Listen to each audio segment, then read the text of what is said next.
This is an international podcast transmission. Is anyone out there? If you're listening, you've reached the No Fixed Agenda podcast.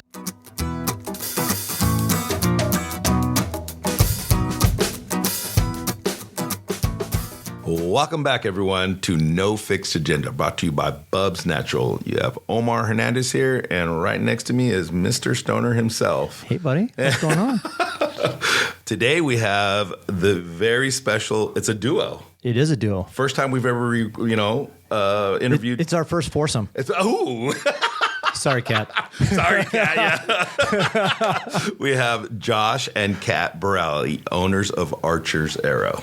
Yeah, man. They have an unbelievable coffee shop here in the North County, San Diego area, Vista, yeah. and it's growing exponentially. It's unbelievable. But, they've also very successful restaurant family. Their whole family is in there. Jackie, yeah, and so their family owns Topaz and the Goods, so they come from that upbringing and learning how the Goods and Topaz came around, or Topaz in particular. That whole story was pretty powerful. Yeah, and for anybody who's not in the Carlsbad, San Diego area, and Cafe Topaz and the Goods Donuts are two of the most popular restaurants or breakfast spots in Carlsbad area. I mean, always busy, always a line out the door. Around the block sometimes. Around the block.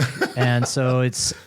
and I know that that's what they get over at Archer's Arrow too. Yeah, it's just that same thing. And the whole entire premise behind their new business is unbelievable, and how they are connecting with other brands and other businesses, and how they connect with the community. Again, it was really fun for me to get a chance to know him a little bit more. You've known him for a while. I've known him for a long time, for at least 8 years now, and I've coached Josh, and listening to him about his transformation physically, his physical transformation was huge.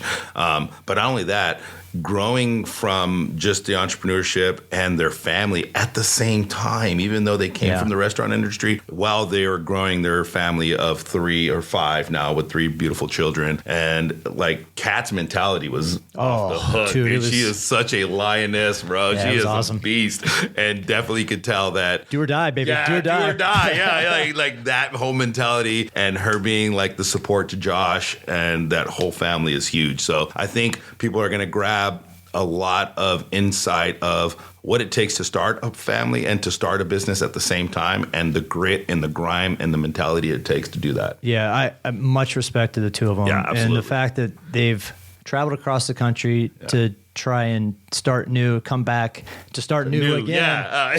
It says a lot about who they are as a couple, and the family that they've started and stuff. And it was cool. Like, just from entrepreneur to entrepreneur, for us to listen to that and hear their story, it was cool. Like, I definitely took a few pieces of information from that I can apply to my business, which is awesome. So I hope you guys get the same feels, because it was fun. It was just a really cool conversation with two really cool people. Like I said, I think our first foursome was a success. Absolutely. So no embarrassing moments. Yeah. All right, guys. Well, I hope you guys enjoy. It's Josh and Kat Barille from Archer's Arrow.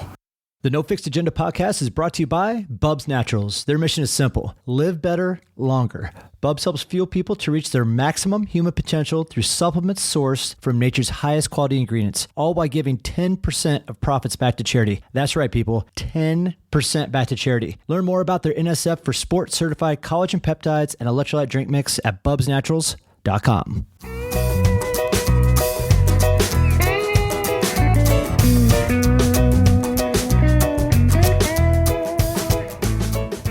I don't know. I recorded as soon as you guys started walking in. So we have the boner pills and caffeine comments. Like, honestly, we could stop fucking there and we could just... And that's a wrap. Oh, that's a wrap. That's all, folks. That's all we need to talk about right there. This is what we talked about. Boner How did pills. Archer's Arrow come into play? Boner pills and caffeine. So my thing, and I know this is... I don't want to go into this too much, but I do want to say from a Carlsbad fan... The Goods and Cafe Topes I'm huge. And I love those, especially the Goods. God damn it. Wow. Especially the Goods. Is Vera listening to this? She's going to be listening to this, dude. It doesn't matter. I don't care. I'm just going to state that right now. And if you're in Carlsbad, California, and you need a fucking unbelievable donut, you're going to go to the Goods on State Street. Yeah. So anyway, I'm going to stop it right there. I know that's a family business, but I know we are here to talk about the new business with you guys and Archer's Arrow and stuff. So I'm stoked about that. So first of all, I personally want to hear the connection between Josh and Omar, and then Kat, how do you fall into this? So did you? They were a package deal, bro. So you guys met. How did this relationship start? We originally met hardcore. Yeah. About 6 years ago. Yeah. When we first A little moved over back that. from Yeah. America, Yeah. like 6.5-ish. Yeah. It pretty much we started going to the gym. We had a friend, Jill, super close to us, who got us in. And at the time I was 3. You were half the man. Yeah, I was like 350, 360. Yeah, he was telling me you guys were like Yeah. it was, So you guys can't see them, but how much do you weigh right now? right now I'm at like 215. wow. He's literally half the man he used to be. Yeah. I was an athlete in high school, athlete growing up, and then I've had 4 knee surgeries, back fracture, like just a ton of injuries, and just lost it. They always talk about like when you're in a happy relationship, add another 20 pounds. Yeah. Just kind of started going good, and I just lost track in terms of like my fitness. So when we moved back from North Carolina, we were having our first son. We got introduced through Jill. And actually, I think it was before even coaching, like we had just done some classes together, and Omar like naturally clicked. Like, hey, I don't know you, but I'm going to talk. Yeah. It's good. Did we just become best friends? Just right out of Step Brothers. It was like the Step Brothers moment, right, for sure. Yeah, it was that moment to a T. And then it was just a very natural, as he began coaching, it was like, I'm with you. Let's go. Let's roll. We've been able to be with each other for a lot of big moments. At my biggest, like early in COVID, I was about 415 pounds. Holy shit. And we did a workout in the garage together. And I was huffing and puffing over some basic moves. And it was a 5 minute. Yeah, it was band. Like it was literally band work. Wow. And I'm huffing and puffing. I'm dripping. And Omar's just sitting there. He's got that just warm, loving Omar smile. Nobody's never described me as that, by the way. He asked me that honest question. He just looked. He's like, "Are you good? Like, are you happy at this size?" And nobody had asked me that. Everyone always wants to check in. Different coaches would be like, "Hey, let's get some work in." But Omar was just like, "Are you happy at this size?" And I was like, "No." Like we had a big like emotional moment. I consider that conversation a huge turning point in my fitness and everything that I did. Just like really changed everything for me. So there's just been this natural, like literally our first class, we're talking trash to each other. 2-3 years later, we're still talking. When he was shopping for gyms, like looking at his own places at the same time, we were in those early steps at the same time. And we just had that parallel journey of, man, this is going to be great someday. Like, right now, it kind of sucks. It's almost like we were in the trenches together. 100%. With our new businesses, with our new ventures. And everything. So it's been one of those funny, if you saw the two of us walking down the street, I don't think anybody would be like, dang, those guys are like brothers. Yeah. No, you are 6 something and I'm like 5'10", short, stocky Mexican. Exactly. So just being able to be there for each other through those like different conversations that are like, yes, we are, like you mentioned, we look different, we act different, we're on different journeys, but it's so parallel. Yeah. So many, Wow.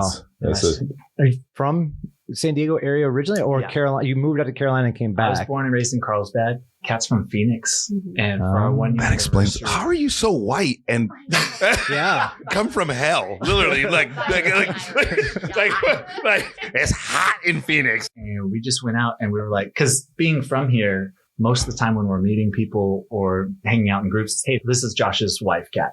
Or meeting her friends, it's, this is Kat's new husband. Yeah. But instead, we were able to move somewhere and be like, this is Josh and Kat. Yeah. That's cool, though. Like, it was... Honestly, you don't think about it that way, but that's actually a really good way to look at it if you're looking to expand some of your network and everything else. It's not so much of Josh's wife, Kat's husband, whatever, and you guys went into it as a couple and in pair, and this is what we're doing and stuff. So and talk about like finding yourself. Like here, like when you're like, even right when you get married, you have these almost like preset social things. Like, I'm going to say yes to this person. We're going to do this. We're going to do that. But when we moved there and the box got empty, everything was put away in the house. We're like, oh, we don't have anybody to hang out with. We better go find somebody. Yeah, like, What do we do now? We got to go out. Yeah, like what are we into when it's just us? Yeah. And then moving out there, I was fired, 2 weeks? I was working from home, which made it able for us to move out there. Right. And then I lost my job 2 weeks into it. Wow. I did not know this, dude. Yeah, so the carpet got taken out and I was like, oh, okay. So not only are we finding ourselves on this level, but also financially when it was like, when's the next dollar coming in? Oh. It was like. And you weren't working, Kat? No, I went with no job. I was doing childcare. So I went in with the elementary school and was able to get in with them. Yeah. But otherwise, I got paid monthly. When he finally landed a job, it was every 3 months. Wow. So it was, we really learned how to budget, really learned how to rely on each other. And at least you were living in Carolina where it's a lot cheaper. I could do a $25 grocery shop for 2 weeks. And now you know who runs the business. In case it wasn't clear. Yeah, fair enough. Yeah, it wasn't clear. It's clear now. Okay, you guys. But like that was huge for us. That was really fun. I think, especially a year into marriage, to go through those tests. Now this is before you had kids too, right? Yeah. Okay, I was gonna say that adds an extra onion layer. That's what brought us back. Yeah. Was the kids. Yeah. Yeah. When we found out we were having our first Rhett, that was when we moved back while Kat was still pregnant. Yeah. Just a little mid-pregnancy cross-country move. No sweat. But I don't know, but dude, I like to be pregnant and stressed. Yeah, dude, that's what I was gonna say, dude, for real. I know a lot of pregnant women. Okay, I'm Mexican, for goodness sakes. Okay, right? And it's like most Mexicans, bro. With my culture, the women are hard. No joke. Hey, my sisters are rough, man. But Kat's a different breed, bro. Kat's a different breed. She signed. I think you signed up to do a race, and then you found out that you were pregnant again. You're like training pregnant. She's like, I think I'm gonna not do it. I said, that's probably smart. Like we were getting ready to do a High Rocks, I think, or something, and she was like, "Yeah, I'm pregnant." I'm tapping out. I think it was the Epic. It was the Epic. Yeah, it was right before the Epic, right? Oh, no. It was that Epic that I finally got over the wall. Well, yes, that was a huge moment, bro. For me. I don't know. I was pregnant for both. Pregnant with Ford and then bro. Wow. So it's all the competition. So if you're looking to have a child, you want to come to OTH and do a competition. Yeah, no kidding. It makes you realize you don't ever want to do it again. Yeah. Any excuse. I was like, I don't want to do High Rocks. Get me pregnant. Yeah, get you pregnant. Quick, hurry up. That's all the way I know. So that was big for us when we came back, finding out we were like pregnant with Rhett, moving back. And then like for me, that was like one of the first, physically, you got to get back into it. And Jill, Margiotta, Kat's just best friend. Yeah. was like, hey, I started going to this gym, come through, and they clicked with the workouts. I immediately hit it off with just that style of workout. Like a lot of my friends are just the like get in the gym and lift kind of thing. Like, I need growing up like playing sports, I realized like I need a game to go for, whether it's the races that we do. Cool, I have a game day that I'm training for.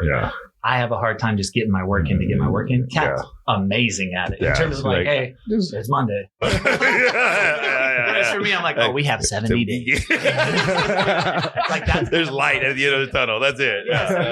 Just finding that, and Kat has always been like beyond supportive, like beyond what I deserve. Honestly. Yeah, when I started like working with you on that stuff, I was like, that's one of the preliminary vibes that I get when I start working with people, especially if they have like weight loss issues, right? And I'm like, all right, first of all, are they supported at home? Second of all, is this like maybe potentially mental health issue, right? And third of all, is what are their environment issues that they have? Like they're causing them to make these decisions to eat. Like people don't naturally wake up and say, I want to be 400 pounds. Like that's not what we do. And so I felt that when I talked to you that this was something that you were struggling with. And as much as Kat was there to support you, I never once felt like she never did. Like she was always there to back you up. And so I was like, okay, this is a Josh thing. Like this is 100% a Josh thing. He has to go through this and he's going to have his backing, but Kat can't do this. And so it's like, that's the beautiful thing I love about you guys' relationship is that you guys are wholeheartedly supportive of each other, but you understand that issue or that thing that you have to do is like the thing that you got to do. And I think that's powerful, dude. That's so powerful. And it's very healthy, right? Because you can easily get into a codependency piece, right? Where it's, he's struggling with this. I love him no matter what at 400 pounds or at 120 pounds. It doesn't matter. I love this man and I love what he's about. He's going to support me all this way through. However, he has to go through that by himself. Yeah. And so like, that's kind of cool. It's the old lead a horse to water. Yeah. You know? Yeah. Kat was always supportive of every single thing I tried, every diet, every exercise, hey, I found this YouTube channel, which is cool. I found an incredible nutrition coach, Hillary. Yeah. And it was expensive. Yeah. She was like, yeah. Like, Go ahead. That's it. That was it. Yep. Your health is always in the budget. Yeah. Always stood out to me. She was like, I was like, oh, like I just heard about this new thing called keto. She's like, we start tomorrow. Like, Yeah. it was like whatever. Like, It's that ride or die for sure. It Yeah. made it so much easier for me to have that conversation with me of where it was like, wow. Like, at the end, like, there were no excuses from her of, oh, you can't afford a nutritionist, which we really couldn't. Yeah. And it was never like this, oh, I'll change my entire lifestyle to where we're like prepping meals. Like any of this, it was always like, yep, what do you need? Yes. That's cool. Yep, in it. And it makes me work harder now that things are like more under control on that aspect in terms of like my eating, exercise and everything, because I know the work that she put in. Yeah. And she deserves just like the hottest husband ever. Yeah. This is why they have 2 other children now, you guys. I just let you know, no. But along those lines, though, to have somebody like you, Kat, that supports him wholeheartedly in pretty much every decision that he's making, even the stupid ones, right? And so it's hard, right? But you're also like a voice of reason, I think, in a lot of ways, right? It's like, oh, he's going to do that. And you just sit there and go, yeah, he's going to do that. What was the dynamic like when you tried something new and it didn't work? Like, but it's like, what was, I want to hear that, because I think that so many times people set out to lose weight, especially a big number, like 100 plus pounds, right? And they're like, oh, that didn't work. And then I get this a lot from my clients, where the ones that are struggling from not understanding true balanced nutrition and go, hey, see, you spent all that money and you're still fat. You know what I mean? It's, oh, that didn't work. The guilt, right? And talk to me about that kind of thing. What did you guys, how many times you tried how many times to lose the weight before? How many days in a year? Yeah, 100%, 365 days, right? 365 days for, I don't know, 7 years of our marriage. Yeah. Of just trying. And I think it was just like, Kat is just such a soft place. Yeah. At all times. That's beautiful. And like make really stupid. But that's what makes us good, though, bro. Because one of them is gonna stick, yo. Yeah. But like, I am not the smartest person in most rooms that I walk into. I understand that. Kat has a great understanding of that. But I think it was never, I told you so. It was never this. It was just, hey, we're gonna mix it. Yeah. Like it was just always just such a like soft, feminine. Yeah. And it was like, it was crazy how like just whatever, you know, like literally physically the wall at Epic Race. Yeah, that dude. Broke my hand on it. So, could not get over it. Yeah. Like it was brutal. And it was just always this soft, like, hey, it's okay. Yeah. You're all right. It was never like, like stupid. That's the way that I approach Omar. It's okay, Omar. This is a fact. It's okay. It's okay. It's okay. You weren't saying that yesterday when I was like, I'm going to throw this out there though. He might fall in love with you. Yeah. It's just something about Kat. Like I think a lot of people can fall in love with success. Or fall in love when things are going good. Yeah.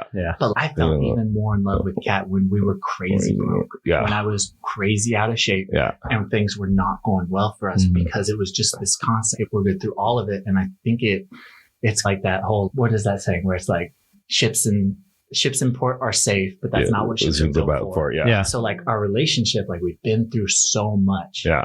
And we can never blame the ship on what the storm does. Yeah. So everything we've been through, there's always something. Yeah. There's always something, but her reaction to everything is never like this reactive hot, like, it's just this soft. Yeah. I've seen that. You're okay. I feel like that's, as I've gotten older, just learned a slower reaction to everything. Yeah. Business and making decisions is just the way to go. Yeah. Because when you're hot, when you're on it, you can make mistakes, but the slower you are, if anybody wants me to make a decision that day, I'm like, nope, we'll pass. Because it's just really, there shouldn't be a timeline on a lot of it, especially that quick before you can like look at both sides. Yeah. And I love a process. I love going through all of your processes with you. And I've tried all the diets. I've tried all the things. Yeah. And I think we're just problem solvers in general. And I even look at the pictures now of him back then, and I really genuinely did not see him like that. I just always wanted him healthy. Right. Whatever we can do to make you healthy. And now we look back at pictures and I'm like, oh my gosh, like I literally, this is the person I've always seen through all of it. So I don't know. It was just kind of. Oh, we got a fourth coming. Yeah, dude. So you mentioned the epic wall. So this thing for me was like, I've always wanted to support Josh, right? But once in a great while as a coach, you have these moments with individuals that are like extremely powerful, the ones that you never forget. And I might even cry on this one. I cried on the day of for sure. That first, you want to talk about the team camaraderie and all that stuff that we did. All that was like off the chart. We were a small team, but for the most part, we were fast. And so the story about the epic wall that Josh is talking about. So we went out and set out to do an epic. And if you don't know what epic is, it's just an obstacle course race. And it's 2 races. You do one crazy race that's like a 15-minute cap. And then you do a longer one that's done just for time. And the longer one has walls in it and stupid obstacles and stuff like that. But then the shorter one is like barbells and the heavy stuff. So Josh is what? You were probably 3+. I was for that first one. Yeah. 360. Yeah. So he's trying to get over a wall, right? And I'm like, okay, this is the tall boy. He can do it. Like, I'm going to teach him some technique. We're going to try to get him over. So he does it. He goes for the first wall and he jumps up. This is the first time I've ever taken a team to a race. Yeah. This is like Kat and Josh were there for that. And he runs up to the wall and he goes whack and he breaks his hand on the wall. I went to throw myself and he punches the wall and breaks his hand. And all of us have already finished it by now. So we're all just sitting and watching. Yeah. And waiting for you. So it was on top of that. So I could feel it immediately. It was these 2 here. Yeah. Broken and twisted up. Yeah. And it's immediately bruising. Yeah. Like I literally went to look down at it and my hand is black. Oh my God. And then so I'm yelling at him like, I didn't know this, right? In my defense, I did not know this, okay? I'm like, move, dude, let's go. I'm just like trying to encourage him to go. And he's like, pointing at his hand, and I'm like, dude, don't worry about it, man. It'll be fine. And then he gets off the course and he's, I think I'm gonna broke my hand. I'm like, so we go to the EMT, the whole thing. And so that fast forward to that event, now we are at my next one. And I had some lessons learned, right? And we put together this fast team, dude. And you want to talk about where OTH and the idea of putting teams together? It came from this. Yeah. From like Josh and Kat have seen this. Like, this is what I do. That was a team of apex predators. Yeah, dude. It was like alpha males and like females even, dude. We had a couple of tents set up and some other teams, teams with like shirts and whatnot. But we just we carried ourselves so different. So, no, like that was the first time we were like, oh, like this is different. That was one of the big moments, that is the placard that I have on the wall behind my desk. Okay. And so we get there and nobody knows who the hell O-Mode is, dude. And we're just walking in. I had these shirts made. We walk in, we go do this thing, and everybody gets to the course. And to watch Josh get over the wall and watch my reaction of him getting over the wall, it was like pivotal for me. I wanted him to freaking beat that wall so bad. I literally found myself watching him like throw himself over the wall, and I'm like mimicking him like the whole time, like, get over it.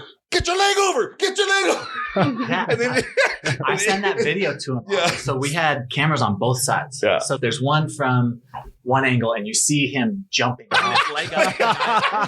And like, I spent 8 weeks in a cast for the first one. Yeah. And then we only had 12 weeks before the next one. Yeah. Wow. And the whole time I didn't touch the walls in practice because I was terrified. Yeah. I didn't want to do it again. And you still didn't until I got to the race. So one side of the camera, Omar, and he's like, I'm trying to get him to mirror me, dude. Right. And like for that race, I was 375 because I gained weight because I was down with a broken hand. Yeah. And I wasn't anything else. And so bigger for this race. I'm terrified of this wall. And then the other angle from the other side is Kat and Rhett. You're still in a stroller. Still a baby, like, watching me. But he's locked in in this picture watching me. And so there's no angle of going over that wall that I don't love and get overly emotional about. Like I send that video of me and Omar to him. I'll just text him like midday on a Wednesday. It was horrible, bro. I'm sitting there like just doing stuff and I'm like crying, sobbing. I'm like, dude, it was like it's moments like that though, dude, that really. Because there's moments you make a decision. We make all crazy decisions, like to leave a 6-figure career and become a freaking fitness coach. Who the hell does that? And I did, right? This guy, no. but it's like those are the pivotal moments for me that make me go, okay, I did the right thing. I'm doing the right thing, right? So that is cool. But more importantly, watching them go through it, like his transformation is huge, but watching he talked about simultaneously journey, right? So there's plenty of times you and I sat down and we're like, I'm getting ready to start a business, dude. Like, what'd you do? Teach me what you did. And so he's an open book. It's like sitting down with him. He's okay. So what did you have an accountant? Like, all the questions, like, I just don't want to go to jail, bro. Yeah. Like, help me out. Like, dude, just like all the things. And so you were very open to that. And I remember when you decided to open up Archers, nobody knew. And he was like, hey, I'm thinking about opening up a coffee shop on my own, away from doing my own thing, away from Topaz and all this other stuff. And I was like, oh, he goes, don't tell nobody. I was like, oh, I ain't gonna tell nobody, dude. But the fact that he confided in me to tell that, and then I'm like, and then tell me that, and then watching you guys go through that was amazing. And it encouraged me so much to go, don't be a bitch, Omar. Go do this. Do the thing that they're doing. They got kids. They got more to lose than you do. Go do it.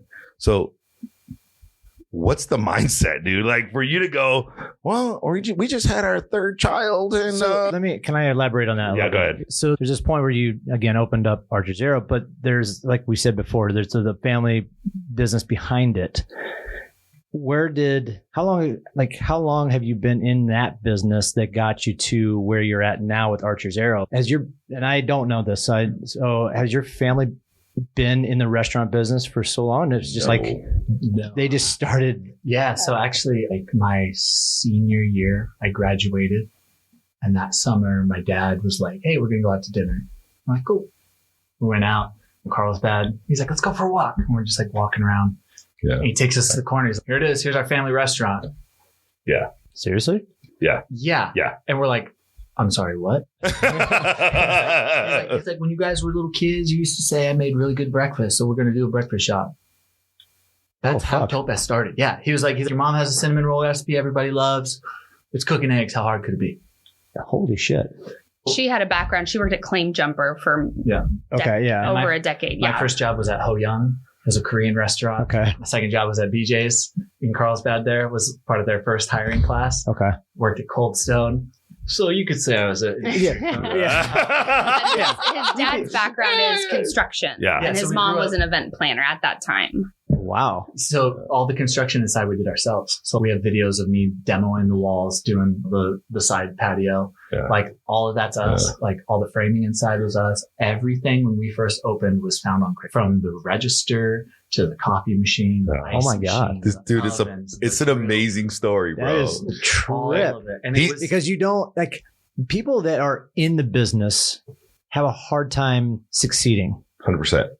So for a family to come in and just be like, here it is. Zero experience. It was just this like gnarly blind faith in our family of just that's also part of one of those things where location is always key, right? There's some great restaurants that are in some terrible spots that just never survive. So being in Carlsbad obviously helps out a little bit because it's such a great community. One, it's supportive. So you get a family-owned business that opens up, people are going to flock to it because they want to check it out. And I think what was big too is like being born and raised in Carlsbad. Like we grew up on Highland, which my God, we knew what Carlsbad was missing.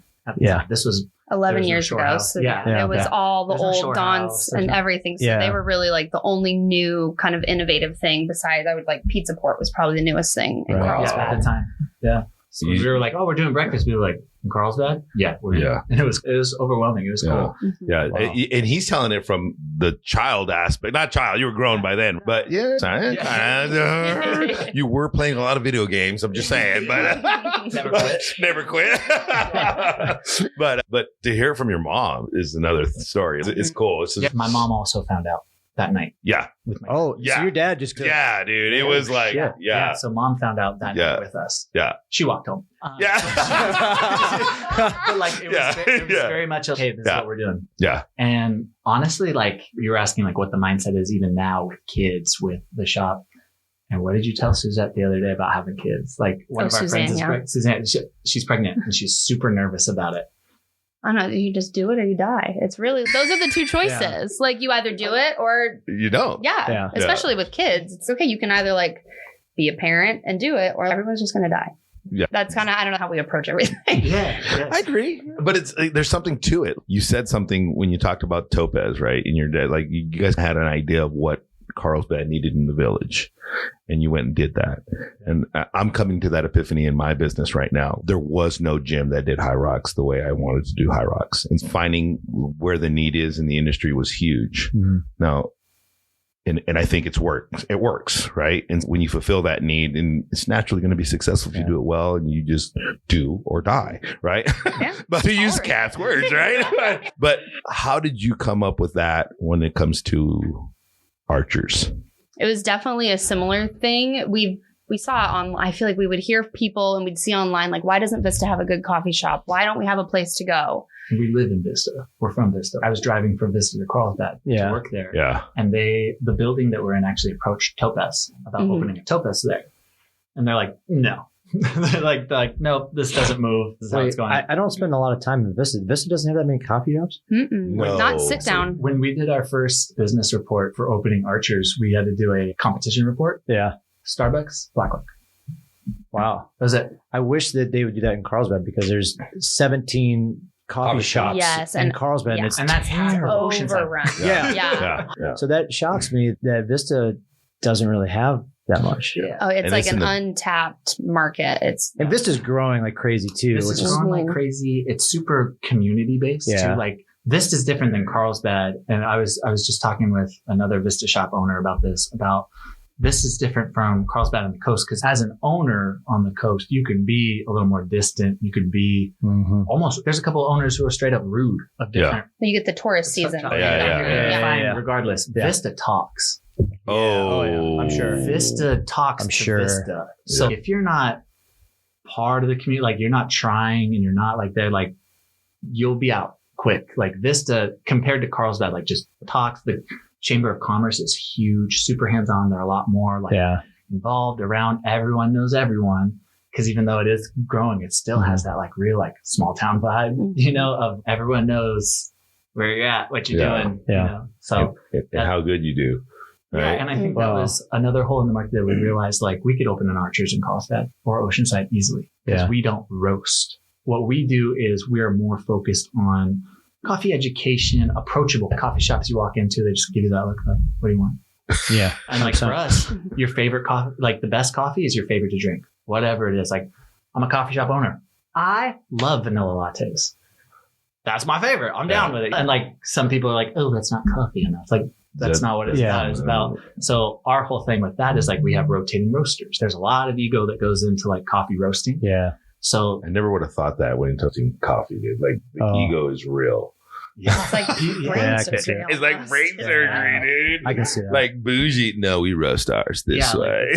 So like for us we have like our house set, and then every 2 months we rotate local roasters to bring them in and let them showcase themselves to Vista, show people what they're about, what separates them in the market. And there's nobody really doing that. Everyone wants to roast their own and put their own stuff out. But instead of competition, we're trying to collab. Got it. That's our biggest thing. That's a really cool way to go about it. A lot different, that's for sure. We've met some awesome, like really awesome makers, not even just roasters, but we've done different classes where we do wine classes, we do flower making classes. We've met the most amazing like makers and business owners in Vista and their surrounding areas. It's so cool. And I will give credit to my mom, because my big thing was like, I was young when we opened Topaz and somebody opened a breakfast shop right down the street from us. And I was like, dope, it's war. Yeah. And she's like, nope, that's not how it is. She's like, go over there, bring them a cinnamon roll, be nice. Uh-huh. And I was like, what are you talking about? Like, they're trying to take off our plate. And she's, nope. And it was the first time I ever heard the saying, a high tide raises all ships. Yeah, She's like, baby. so good breakfast coming in is good for, it's like, good coffee is good coffee and it's good for everyone. Competition, if we're the only shop, there's no reason for me to wake up and try to be better. Yeah, it's Shout out to Jackie for that one, yo. Yeah, like, dude, I love that woman, by the way. That's kind of one of the things that I look at it from being a race organizer and working in the trail business here or in Colorado. It's everybody's always, well, who's your competition? I'm like, honestly, I don't really feel like I have any competition. It's everybody's trying to better the sport, better the community. And if they put on a really good event, more people are going to want to try out trail running. More people are going to want to try out running and see what it's all about. I resonate with that. And you need that. You need that competition in your marketplace to like really drive. Because again, like if you didn't have it, like, oh yeah, I'll get up some point in time of day. I'll like whatever. I'm like, I'm not really interested in doing this, doing that. But if Joe's down the street is cranking stuff out left and right. Right. Like we got to get more creative with the menu. We have to be more involved in the community. We have these different things that we have to strive for. And it's not only just good for us, for our own, but like for the community in general. Like you guys, you like create things like events, like you're planning them, you're doing this. Like Omar has his shop. He has these goals and these races. Whereas a coffee shop, like we're just open. Yeah. So like in terms of what we're building, it has to be a community. It has to be a place that people resonate with and want to be there. Yeah. I feel that. And then I resonate with all of that. Both of you guys, what you guys both said, because when I opened up here, it was like, I got a Planet Fitness across the street. I got a camp 2 doors down. I got a Mayweather opening up. I got a Self-Made. I got a CrossFit gym 2 blocks away. Aren't you afraid of all that stuff, Omar? And I was like, oh, not really. And it wasn't because I think I was better then. It was just simply that they had their communities, their flavor of coffee, trail running, and fitness, right? I had mine, and my flavor for me is something that is going to set me apart, that doesn't compete. Like I can welcome those things. And there's a lot of cross clients. Like I have clients that come and train with me at High Rocks that are at the CrossFit gym down the way, right? Or that are at the camp or at other gyms. And that's what it's all about, is to be collaborative from that perspective. So the fact that Arches is working with other creators is pretty powerful, right? And it just, if we can all just do that and share the information, like the only people that benefit are the community. Period. Yeah. So like we had like big things like the PFT, and we set the biggest record for the PFT. And how'd you do that? I said, I have no clue. First of all, I have zero clue. I said, they're like, how do you bottle that up? I'm like, I don't know. I just know that I love the people around me and I give a crap about my community. Period. That's it. And so if you collaborate continuously like that, it's pretty powerful to the community, not just to the business owner. Yeah. So one of the things that I find interesting, Omar, and I've had this conversation about you guys, and I think it's very special. And this is where the education aspect of this podcast comes in for anybody who does listen in and is thinking about starting up a business, but has the kids aspect of it, right? That's huge. You guys started up Archer's Arrow with 3 kids. Yeah, actually. No, there was only 2. There was 2.5. 2.5. There was one in the oven, dude. There was one in the oven, bro. You have 3. Yeah. Start with 2.5, but to whatever. You did it with starting up a family. So walk us through that a little bit in your process and what got you to that point. Hey, we're gonna open up a coffee shop in Vista, but we've got 2 kids, and you said it. It's either fight or flight in a sense, right? But there's also that moment where you're going to take that first step forward.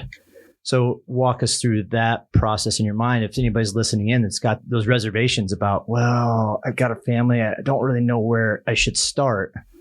Like, what did you guys end up doing? How did you guys do that? I mean, we have a great support system, and it's even when we were living in North Carolina, we didn't have family with us. So it doesn't always have to be family, but I think creating a good support system, whether it's someone to watch your kids, someone to help you with the business, we definitely still play back and forth of, okay, do we get a nanny or do we hire more employees? But you need, I think, to ask for help in some aspect to get that support with your kids. And we always go back to the kids are little, they're going to forget. And we're doing all the hard work while they're little to help them to help have a life when they do remember and do all of that. But our teamwork together, I feel, is a huge thing with it. And we bring the kids with us everywhere most of the time. Facts. And you've seen them. Everyone's seen them. Yeah. And I think that's too something to not be scared of, because you really set the standard with your kids. Yeah. And we can all the time in our head be like, oh gosh, this one's going to have a meltdown here. This one's going to have a meltdown here. But if you have consistency and you set a standard and you're like, no, they're just going to come with us. This is how we do it. Everyone's going to have to adjust to it. We bring things to keep them occupied. We try to be as considerate to everyone else that we're around as possible, but they're with us. And it's possible to do it. They sit in the back. They're on milk crates. They love it. They play shop. Yeah. They were going to bring them here for the recording, but then I was like, oh, think but any other time, like, absolutely. They're like, you brought them into the gym. And Suzette, by the way, loves it when you bring them, by the way. The best. She's like, yes. Suzette's, the Barille babies are there? Yes. They're like, oh, Jesus. There's a part of it too, like, yes, they're very young, but like at the same time, like, father, like I do so much of it for them. Yeah. And it's crazy. I'm 100% okay being the guy who has his kids with him all the time. Yeah. Totally good with that. I love that. They're learning, they're seeing, but also it's so much a monk do as I do, not as I say. Yeah. So I want our children to be hard workers. Kat and I would say that is beyond anything our best quality. I don't care. You guys, there's a couple of them, but that's one of them for sure. Everybody talks about, what do you get from your kids? I hope that my kids are as tall as me and act like her. That's all I want. Like, it's literally the dream. But like when they're at this phase where they're like seeing us do different things, like when we get to a bump in the road, when we get to like, it's hard opening a business, but they see us like just working through it. Yeah. Like that to me is huge. Like if we can hand off anything, hey, there is no situation that you can't outwork. Facts. There's nothing. So for them to see us, even at this age where it's like, because they'll look back on it someday and be, hey, mom and dad opened a shop with all three of us. They won't realize it till they have their own. But like someday they will be slinging coffee during the rush. Like I know these things will impact them. Yeah. I want to say, dude, that's powerful, because even like watching you do the competitions and bringing Rhett. Think about that one time we did a Deca, dude. I was at another pivotal moment, dude. Just sharing that, dude, was huge, man. But Rhett's looking at his dad die on this course, dude. Like he's like full send, just going. And Rhett's, what's this, Imrock? No, this wasn't, dude. It was that it was Fitness on Fire in Irvine, dude. Oh, really? Yeah. And so didn't you come to Imrock? Oh yeah, he came a couple times. Yeah. Okay, I remember. Okay. Yeah. So but Josh already had lost his weight. And so I think Rhett's had a front seat to. Oh yeah, he's every change, every. And then that stuff is, if I can tell you one thing, there's a very few pivotal men in my life the way I grew up.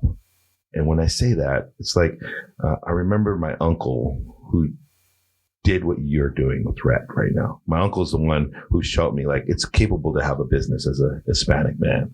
Like you can do this. And like that, I remember that. And he would put me in the shop and make me sweat and do things and sweep the floor and do all the things. Right. But then I see you doing that. You guys both doing that with your boys, and Rhett's like just sitting there. Yep. Mm-hmm. And it's like unfazed. That is extremely powerful. And you are a pivotal man in those children's life, man. So just keep doing you, bro. Like I am so proud of that. That's huge. I really appreciate that. Yeah, that's huge. Where did Archer's Arrow? Where did the name come from? When you name children. Oh yeah, dude. Hey, first of all, tell the audience with their names, okay? To teach people the thing about having kids, you never realize how many people you hate till you have to name a human. Going down the list, you're like, no, I like this name, but that's the stupidest person I know. This is like I went to school with that. So our sons are Rhett James, Ford Salvatore, and Bro Rose. Fuck yes. So we just like to name things. Yeah, Bro Rose. Bro Rose, dude. So bro. What's the baby's name? Bro. Yeah, I know. What's the baby's name? Bro. Like, bro. Yeah. So, and all the middle names are all family names. So Rhett has my middle name, James. It's after my uncle and my grandpa. My middle son, Ford, his middle name is Salvatore, who is my great grandpa who came here from Sicily. And actually, my grandpa used to love that name. anytime we had a dog, got a new dog, he's like, the name was Salvatore. Like, so anytime we were having kids, like when we had Red, he was like, it's not Salvatore. I was like, no. So actually, my last conversation I had with him before he died, I got to tell him that my son, who Kat was pregnant with, his middle name was going to be Salvatore. That's And cool. he was so hyped on it. And then with Bro, we were just, you know, we were swinging and missing on we were every all middle over the name. place, and I was Bro. like, if we're not out of family names yet, so he has Kat's middle name of Rose. Bro, Rose. Yeah. But it's funny Aw. hearing the boys now, because if he's getting into stuff, he's annoying, but they're like, bro. And it is accurate. But like, I feel like it was kind of the same with With the naming the coffee shop. Is Yeah. we'd just be driving, and we're like, what about this? And Mhm. what about this? It has to be something that I think we landed on it because with archery, you have to be so precise. Okay. With specialty coffee, you have to be very precise as Right. well. Got it. So Our original plan coming up with it, we're like, okay, we're going to name all the drinks after different archery terms because Josh had been into it for a bit. And then that just pivoted into, we had this deer painting. And I know we were like throwing things out and looking at it. And we're like, okay, something woodsy, something, I don't know, strong. And it just came about. Wow. and didn't want to do one of the like catchy little names, like a single word, like a bat, Right. bat coffee or bat. No, like we wanted something like that is very specific, very articulate with meaning. Got it. So it came down to Archer's Arrow, and it's something that we can like through our logo. If you just saw the name Archer's Arrow, if you saw the logo, you know what we do. But that's what's great about brand and marketing. Like all you really need is a really catchy name with an unbelievable brand behind it. And then that brand itself speaks for whatever, right? To go with a coffee shop, like everybody knows what Starbucks looks like. You don't even need the Starbucks brand name on it. It's like everybody knows it. And that's the thing. It's like as soon as you get that really great brand behind it, it's going to work for itself. What's next for Archer's Arrow? What's new, first of all? You guys got some big stuff happening, right? We've gotten into the catering world. Yeah. I've actually been doing pretty good with it. We reconverted a horse trailer. We do that for weddings. By the way, Jackie's mom's into horses, by the way. So Four. Mom's a big horse. big horse girl, dude. For real, dude. But go My ahead. wife is going to love this. Dude, Oh my yeah, God. dude. She grew up with yeah. horses. She's been wanting to get a horse. And Dude, that was the connection that I wanted to make, Yeah. dude. Oh, they I told you this. Yeah, you need to hook Des up with Jackie, dude. She is nonstop on the horse Facebook groups, Aw. and we've been literally researching, or maybe she's been researching like stalls, and it's got like the chicken and the egg. Like, do I get a horse? But you need a stall first, and Yeah. you don't want to pay the stall and not have a horse, and it's like, what the hell? And so I'm learning all this stuff, but she's like nonstop every night, like just scrolling through to see where the horses are. Like, I'm like horse trader. yeah. Fire this time. So Yeah, baby. Yeah, that's definitely like, so we did that March 22nd. That we're It's a former Jägermeister band cave. So it's a huge like 17 by 6, and it's got inside, it's a 7 foot tall, fully air conditioned. So you can stand straight up on that one. yeah. are you doing more of the catering side of things, or more of the food trucks More style? More events. Yeah, it's we do a lot. We've done a lot of school fundraisers with the coffee cart. We Got do it. weddings. This one, the larger one, we're hoping to get into like festivals with like Coachella in mind, Got it. stagecoach kind of thing Very cool. as a coffee vendor. Because really the only other one that we've seen is Black Rock has a big one. Yep. But I don't know if they do it in San Diego or if it's just in Arizona. So So we've seen that's been huge. Our son this morning actually just won the Kindergarten Leadership Award Oh, boy. at school. Yeah, boy. So we went to go to his Damn. assembly for that in front of the whole Oh, school. Like that to me is like the biggest win to have. Like just seeing him become like a good person. Like seeing Oh, that he it's, like, is. not only that, like obviously like as a parent, like I know he's a good kid, but like for him to get that recognition, I think it's good for him because he's just incredible. But he's Yeah. self-confident. From the next step phase of it, we're talking about the food truck catering style of things. What's the primary focus you guys are looking at? Doing more of the music festival type of stuff, or I what? think we're just kind of trying to tap every avenue we can. Yeah. We definitely want to open up a second store. We We've looked, tried a couple different yeah, spots, San which Marcos is cool. the area we're looking at. But we love doing events. That's how we met. Yeah. I met his mom when she was a wedding planner. Oh, So she would hire me on to do all of that catering. And we've gotten sent off to do anything with Topas or the Goods. And we just, I think that's our like most fun we have working together. We can turn it on and Yeah, that kind of brings me to my next question from opening up a new shop. And I'd like to hear your thought process, because Omar and I've had this conversation a little bit. Like when you're considering opening up a new shop, and this is for anybody who's listening in too that has some place, what have you guys looked at as far as what makes sense, right? You just said San Marcos, but is San Marcos a little too close, or do you want to look at some place that's a little bit further away? Like, how do you guys approach locations that you look at or want to look at? I think for us with the kids, it makes the most sense for our lifestyle to keep things close. And then we look at San Marcos too. It is also missing that coffee scene, and that it feels very similar to how Vista was when we had started this journey with it. Trying to steer clear of where it's oversaturated in Carlsbad and Oceanside. Yeah. And for anybody listening in, San Marcos Vista is within a 5 to 10 mile radius, and Carlsbad, Oceanside to Vista and San Marcos is again 10 to 12 miles radius. Sorry, I just you're fine. Interject, but yeah, it makes sense for I don't know. We're in North County. We're North County people. We want to help this community. We want to be a part of it.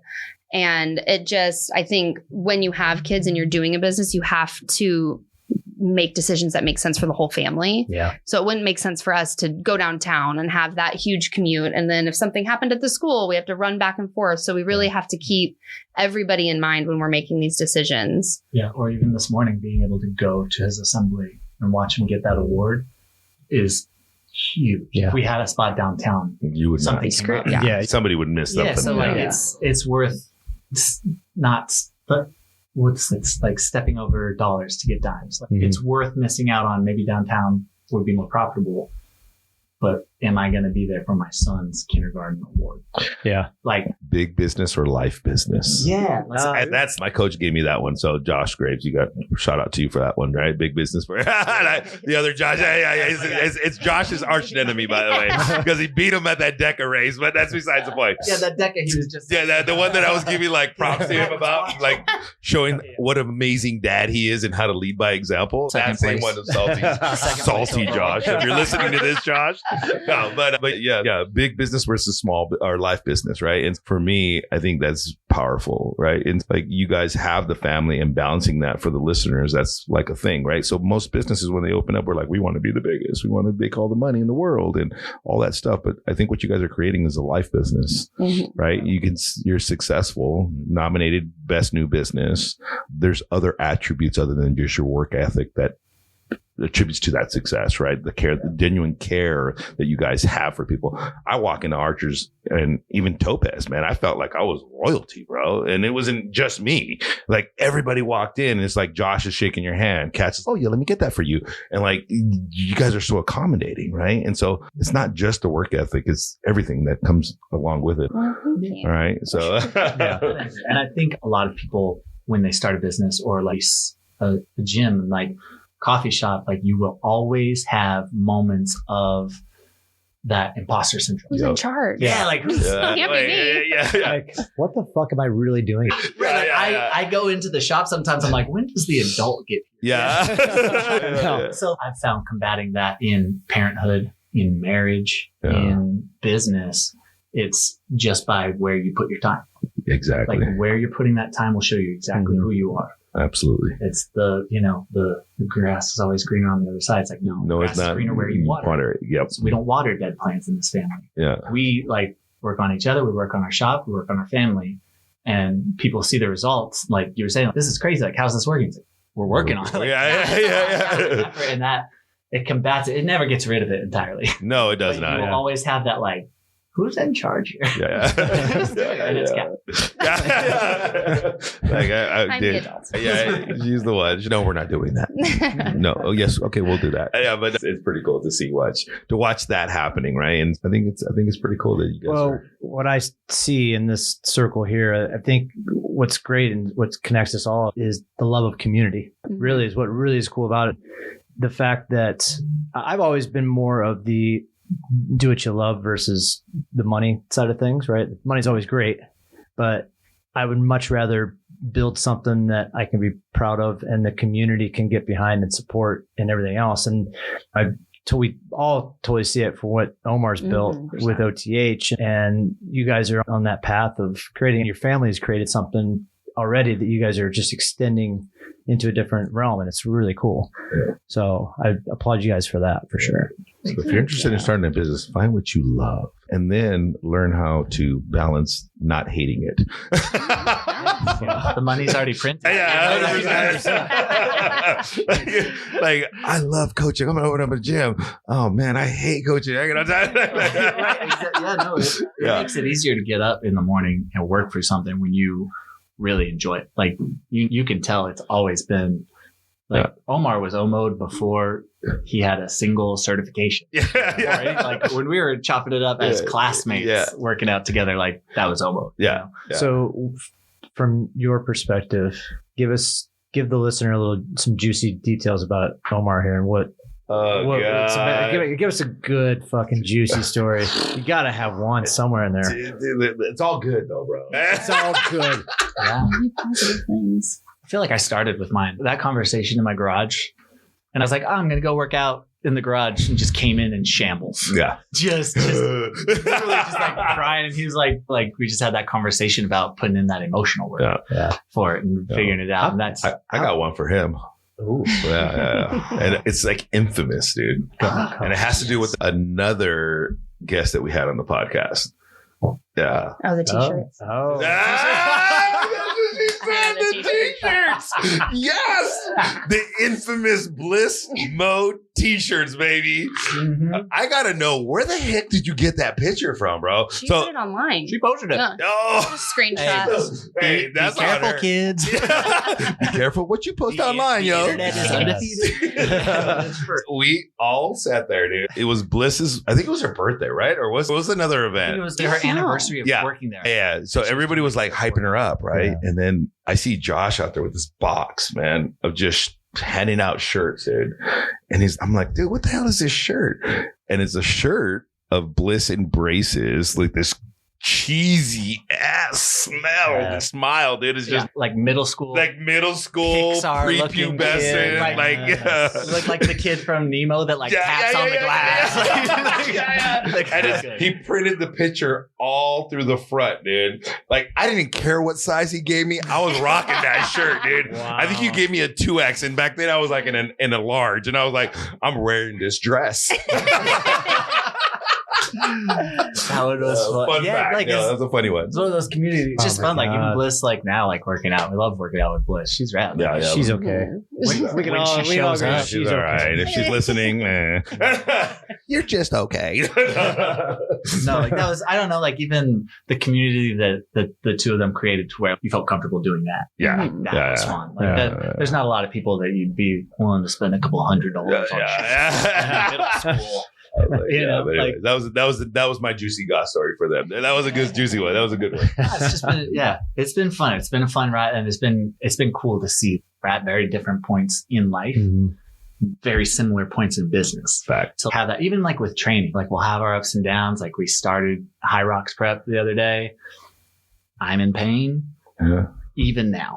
So, but like we've seen each other at the peak when we're competing, like getting first overall at Decas when we're out here running for our lives, out here at our biggest weights, out here at our smallest weights, like operating, like just seeing what he's built to have that and to know that's going to continue to grow.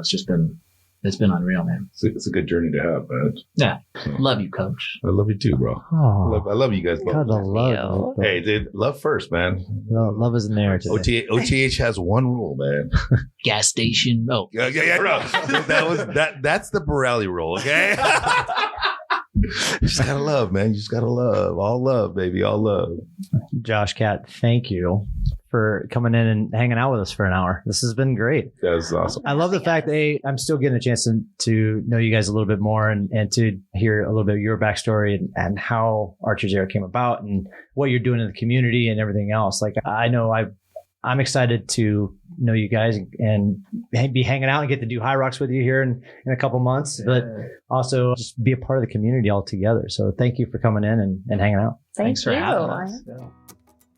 This has been an international podcast transmission of No Fixed Agenda presented by Bubs Naturals. You can rate, review, and subscribe to our podcast on Apple, Amazon, Spotify, or wherever you find your favorite podcast episodes. NFA, over and out.